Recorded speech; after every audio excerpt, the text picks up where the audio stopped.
अस्सलाम वालेकुम, मैं हूँ सिराज जलील और खुशामदीद कहता हूँ आप सबको आपके ही अपने चैनल इल्म मेनिया में। आज की इस वीडियो में हम एक ऐसी बीमारी का जिक्र करेंगे जिसकी ख्वाहिश आप में से यकीनन हर कोई करेगा। इस बीमारी या फिर अलामत का नाम सवांट सिंड्रोम है।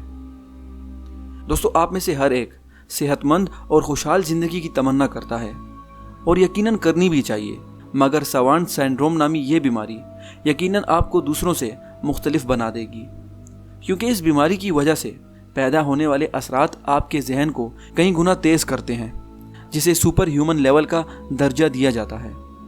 इसकी वजह से इंसान की कैलकुलेशन कैलकुलेटर से भी तेज हो जाती है और जहनी तख्लीकात अरूज पर पहुंच जाती हैं, जिसके बाद वो कई पेचीदा धुनों को एक बार सुनने पर ही बनाता है और कई आर्टिस्टिक पेंटिंग्स वगैरह भी तख्लीक करता है। मगर दोस्तों, ये बीमारी दुनिया में काफ़ी गिने चुने लोगों को होती है, जिनकी तादाद 100 से भी कम होगी, और इन मुतासरीन को सवांट्स कहा जाता है। दोस्तों, आपने देखा होगा कि कुछ लोग पैदाइशी तौर पर कुनज़हन होते हैं और वो कुदरती तौर पर दूसरे लोगों की तरह अपनी खसूसियात को डेवलप नहीं कर पाते, यानी उन्हें ऑटिज़म डिसऑर्डर होता है, जिसमें जहन की नशोनुमा काफ़ी आहिस्ता होती है। दोस्तों, ऑटिज़म स्पेक्ट्रम के मुतासरीन लोग ही ज़्यादातर सवांट सिंड्रोम में मुब्तला होते हैं, जबकि पैदाइशी तौर पर ठीक लोगों में यह बीमारी काफ़ी कम या फिर ना होने के बराबर होती है। दोस्तों, सवांट सिंड्रोम किसी एक पहलू में आपकी दिमाग की प्रोसेसिंग को ज़्यादा करती है। जैसे मैं आपको पहले बता चुका हूँ कि वो सलाहियत mathematical calculation, painting, music, pattern recognition और कायनात के राज खोजने की सलाहियत हो सकती है। मगर सवांट सिंड्रोम होने के बाद भी मुतासरीन सोशली डेवलप नहीं हो पाते। दोस्तों, आपके जहन में आ रहा होगा कि आखिर सवांट सिंड्रोम होता कैसे है, तो मैं आपको बताता चलूं कि सवांट सिंड्रोम की 3 अक़साम हैं। पहली किस्म को कॉन्जेनिटल सवांट सिंड्रोम कहा जाता है, जो पैदाइशी तौर पर होता है और जहन की किसी एक तख्लीकी सलाहियत को कारगर बनाता है। दूसरी किस्म को एक्वायर्ड सवांट सिंड्रोम कहा जाता है, जो पैदाइशी तौर पर तो नहीं होती, बल्कि किसी हादसे की वजह से सर पर चोट लगने के नतीजे में पैदा होती है। दोस्तों, सर पर चोट लगने की वजह से नर्वस सिस्टम में कुछ ऐसी तब्दीलियां रूनुमा होती हैं जो दिमाग की ताकत को कई गुना बढ़ा देती हैं, मगर ये हर बार चोट लगने पर नहीं होगा, क्योंकि इसका इम्कान काफ़ी कम होता है। तीसरी और आखिरी किस्म को सडन सवांट सिंड्रोम कहा जाता है, जो ना पैदाइशी तौर पर और ना ही सर पर कोई चोट लगने की वजह से पैदा होती है, बल्कि ये नर्वस सिस्टम में खुद ब खुद अचानक होने वाली तब्दीली की वजह से पैदा होती है।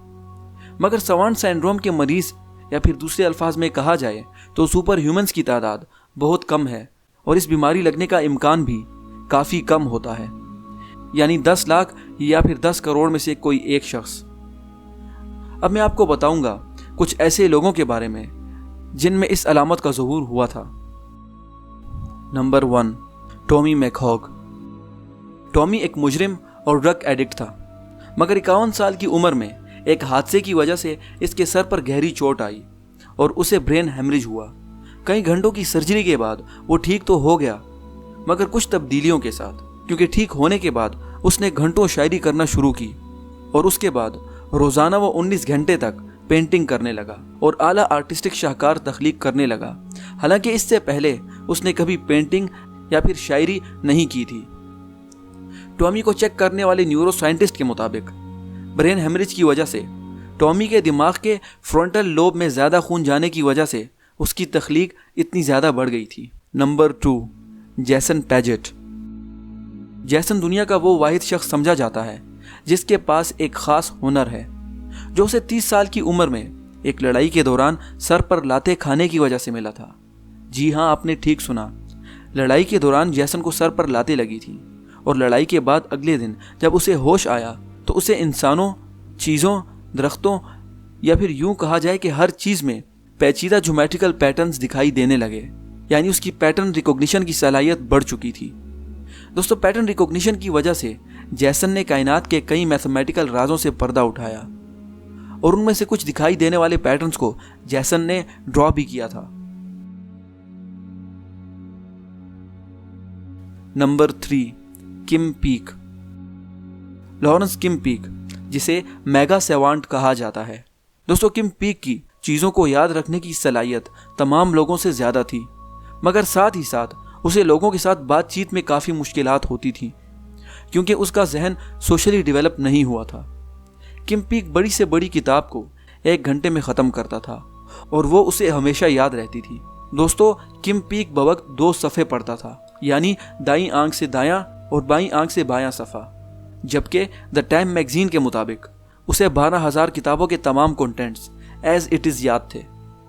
1984 में जब हॉलीवुड के एक राइटर ने किम पीक से मुलाकात की तो उसने मुतासिर होकर हॉलीवुड की एक मशहूर फिल्म द रेन मैन लिख डाली, जिसमें किम पीक से मुतासिर होने वाले शख्स का किरदार डस्टन हॉफमैन ने प्ले किया था, जिस पर उसे ऑस्कर भी मिला था।